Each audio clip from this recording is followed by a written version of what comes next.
and welcome. This is the full moon in Gemini on the 7th, collective reading. So remember, these readings are very general. Take what resonates and leave what doesn't. And thanks for joining me. So let's get the cards out. I'll just shuffle for a little bit. Because I often, prior to these, especially the collective reading, I just kind of there's always a visual that comes up if I choose to sit and meditate upon this lunation cycle. Now, what popped up this time round for the Gemini full moon was sitting on a plane. You've got your seatbelt firmly tightened. You're sitting there, you know. Now the question that comes to mind is wanting to take that seatbelt off, but if we take it off, do we kind of get sucked out into the clouds and the atmosphere on the other side of that wall of the plane, that membrane that kind of keeps us somewhat contained? If we let loose, we unbuckle that seatbelt and get sucked out into the what I see as the realms of the Prince of Swords, you know, being carried in every and any direction beyond that wall of that sealed plane. Yeah, well, there's a lot of information. We keep seeing a lot of contradictions within the information that we're exposed to through media, and I guess when it comes to confusion, we tend to want to just go inward for a little bit to, okay, well, what I'm seeing out here in the world, it's not really making much sense at the moment to me. So it's not to be blind to that, but is to make a choice to just, okay, well, I'll just go inward and focus on the things that keep me grounded. Very important at this time to remain grounded and non-reactionary in a lot of respects. So anyway, they're my thoughts on this full moon. Let's get a few more cards and we'll talk about them. And thanks for liking and subscribing and sharing and all of these wonderful things, because it helps me to keep the channel going and to be seen by more people. And you'll see last month the full moon, I did have a bit of a problem with the internet. Hopefully this time round I don't. So let's see, we've got a few cards out. We always go through and clarify and then pull a couple of other cards from different decks out at the end. So in some ways, you know, here we go. We've got the Devil coming out first and foremost. I guess when I mentioned the Prince of Swords, who has these thought forms in terms of and attachments, in terms of these little fairies that take him on a merry dance. We see it in some ways in the Devil. You know, in the Thoth deck, we're encouraged to live life fully. Of course, we want to. We're alive. It's a gift. Sometimes it's challenging, but we see in this card there's attachments involved in this life. There are, what I mean by attachments, that we do get attached to particular habits and things. Things, you know, can be inanimate objects or status, fulfillment, all of that sort of thing, status, anxiety, all that kind of thing. And we see it in these bubbles. And that sort of metaphorical image of the plane and being buckled in there, but knowing that possibly if you unbuckle, you know, you get sucked out into these realms of levels of confusion and random movement and lack of control, I guess, is what I'm getting from that. So I guess this is the thing at the moment, at this time. There's heavy Mars component at the moment, and it is in retrograde, is it not, in Gemini? So, you know, we just need, I think we need a little bit of, you know, just coming back to center, in whatever way you can achieve that. And it may well just be for 10 minutes, and that's fine. It might just be for 2, and that's fine. But we try and encourage ourselves to come back to a central point, a calm place, a place in the now. We then have the hermit. We know the hermit's journey. We know this. We're going inward. We're shining a light. We're looking. And forensics, self-examination, psychologically, emotionally, whatever way it is hard. It's challenging. It's difficult. But the treasures, the glorious glory box of treasure that can come from that is not to be underestimated. So that the efforts can be, they may not seem worthwhile at the time, but future will suggest that it is, if that makes sense. 4 of Wands, they have this beautiful wheel of completion that's generated by an internal flame within here, the 4 of Wands. It is a beautiful card of, you know, in the Thoth deck, it is about achieving something. Now, whether that achievement has a tangible result at the end, or it's actually a process,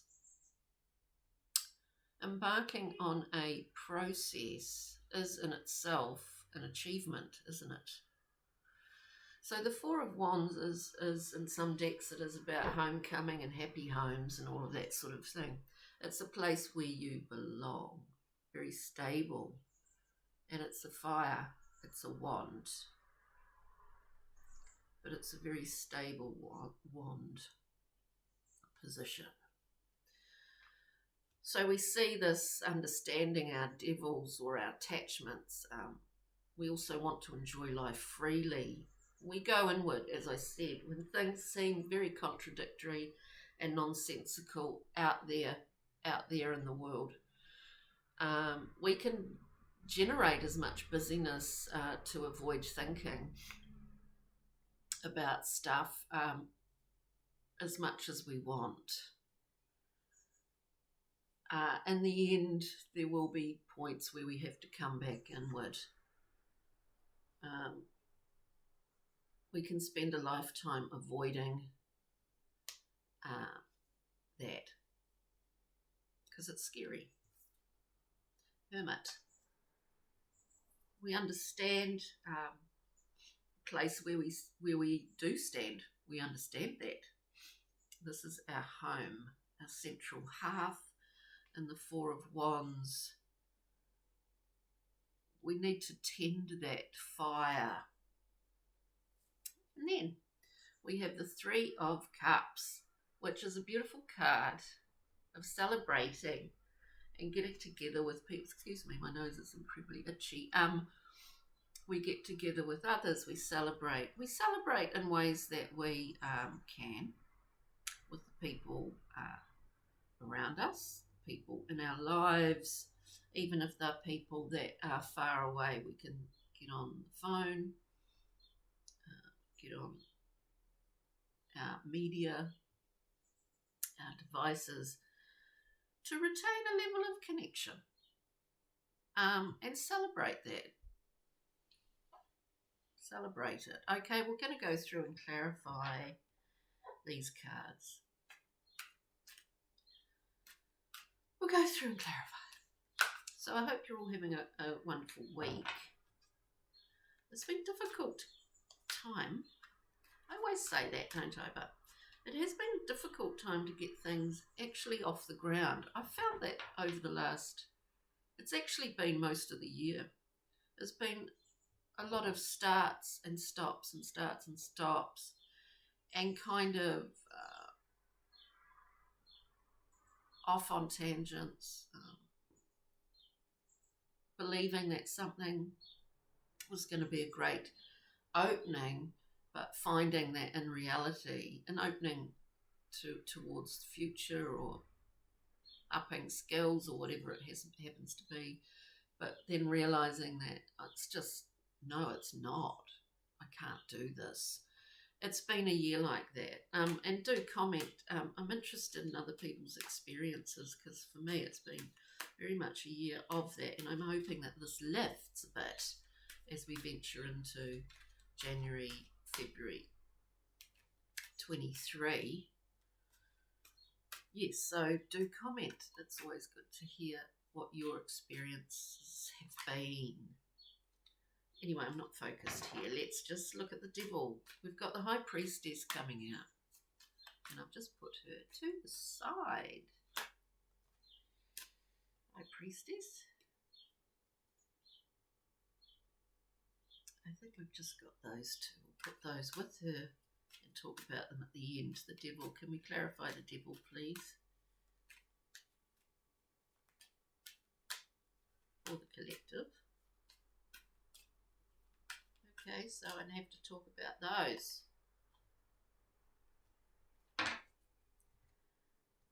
First, High Priestess, intuitive insight. Actually, it's not just intuitive insight. The High Priestess asks us to venture through that veil and kind of do, possibly sometimes it is about a review of our sort of life records. Whether you believe in past lives or not, it doesn't really matter.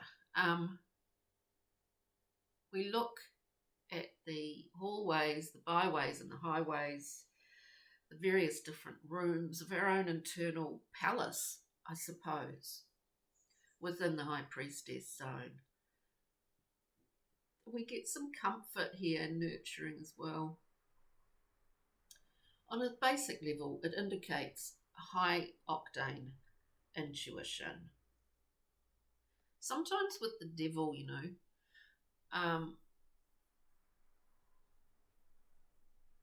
look, we have to dip our toe in the water, don't we? We have to enjoy life.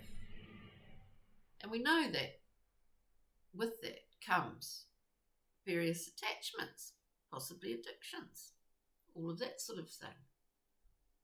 But is not life all about the learning? I always think. So we get given this High Priestess coming through into the devil here. So we're focused actually not on that devil's, the great Capricornian sea goats, earthly realm, the Saturnian realms. We venture into the High Priestess zone, the intuitive world that exists within all of us. All of us are intuitive. It's a muscle, as I say, that needs to be exercised, and it just gets stronger and stronger. With that, we had two cards, if this is making any sense, dear viewers. We have two cards that came out. We've got strength, and we do need strength. Overcoming, understanding is more the word. Understanding our strengths and weaknesses when we're operating from a point of be true, I guess, to ourselves. And that's for us to understand here. You can't get that information from anyone else, unfortunately. So we understand the difference between operating from our ego. We need that in this world, but we can understand it, make it work for us instead of, and for others, in fact, instead of against us. We also have the Six of Cups, beautiful card, unconditional giving, a reminder of childhood. We're talking about going back in our own history, as I said, with the High Priestess, and we are doing that with that Six of Cups. It's a very open-hearted, non-loaded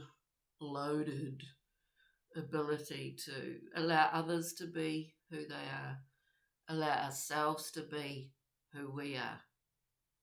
There doesn't have to be an area in between of friction here if we embody strength.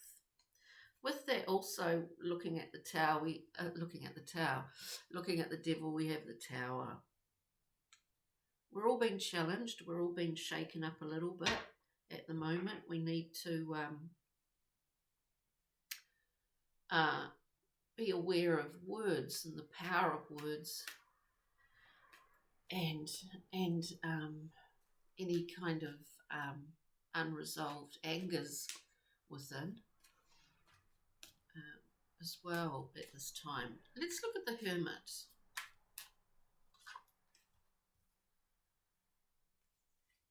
Any angers, any self-deceptions, saboteurs. We've got the Five of Swords. It's a difficult card, let's face it. It is about taking credit where it's not due. It's about deception. And so I guess, Mars and Gemini can be all about stories. And I guess this channel is about, we're reading a story here. We're reading a story. Stories, can be entertaining, they can be gossip, they can come in many different forms and have many different kinds of impacts. Self-sabotorial, the figure comes in, takes all the swords after the battle has been done.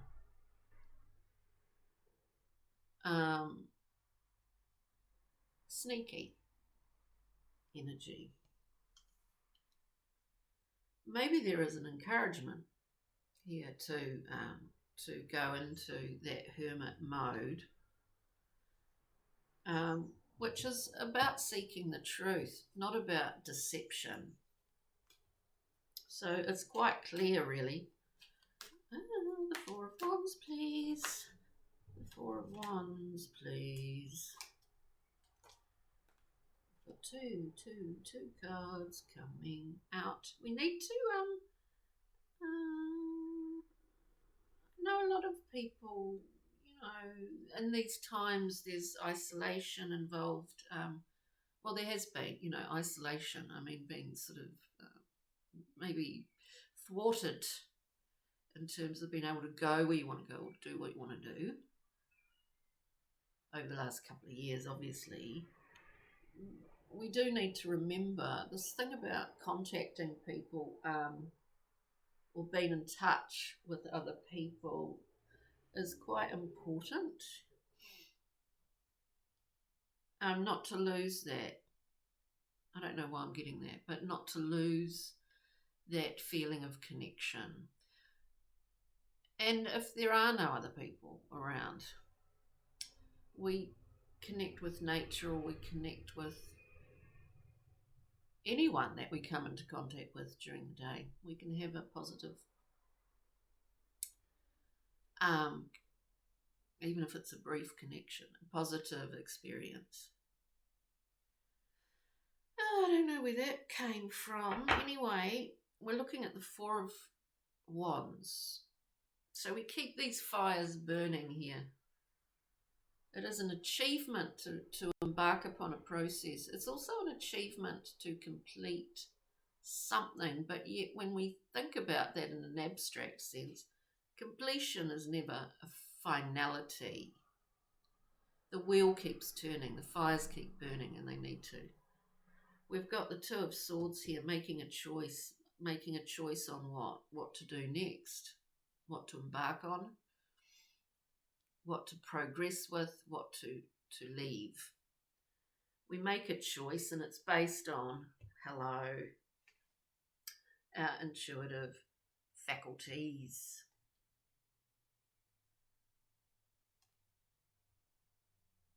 This gives us a great understanding about this High Priestess, of where we've limited ourselves in the past, because we've got the Eight of Swords with the Two of Swords.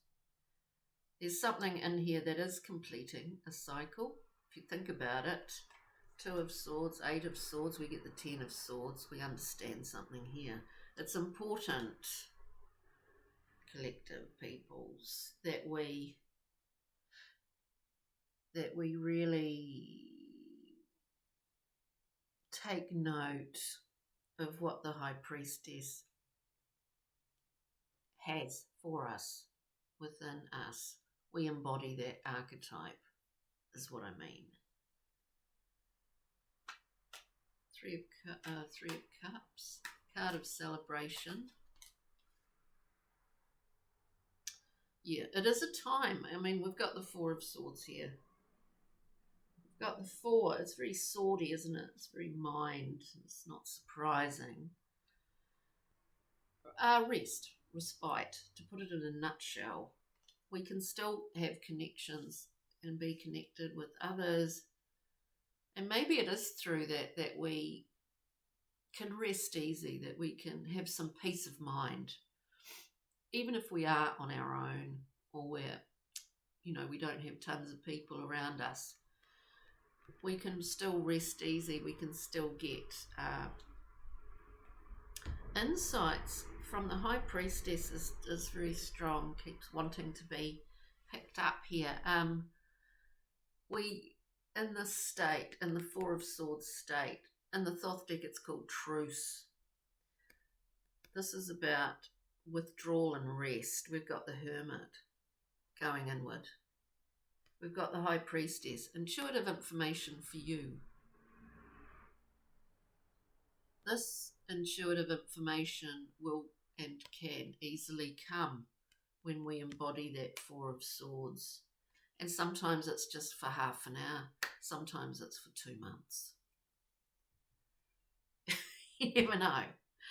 Right, so let's get a Brian Froud, Pixie and Fairy card, or maybe a couple, just to sum this reading up. Just to sum it up. We've got the Oakmen. This is about, obviously it is about connections. There's a lot of, maybe it's because this full moon in Gemini, it's about communication and relaying of information. And joining things up. We've got the Oakmen. We've got a wealth of root systems in this card that are constantly communicating to each other. They don't have to be actually next door to each other or touching each other. They're doing it from a distance. It's old, it's wisdom from experience, from a lifetime. And then we have the Ra, kinetic energy. We get strength from this, from the Oakmen. We get great strength. It's an interesting reading. The Ra is kinetic energy. That is all it is. It's electric energy. It's like, as I always think, it's like a Len Lai sculpture, who's a wonderful kinetic sculptor. It is just kinetic energy. It's movement. We've got movement happening in what seems to be a very static forest, but there's constant movement going on underground. Let's just get, shall we, a rock mineral crystal for this collective reading for this full moon in Gemini. got one popping out. Lapis lazuli, the stone. I always think of royalty. Prophetic dreams, releasing anger, serenity and grace. Look, if we can embody all of this at the moment, we'll be doing pretty well, I think. On that note, thank you for joining me. Check out the other readings. I'll be up there if this one is. And take care during the week. Ka kite bye. Thank you.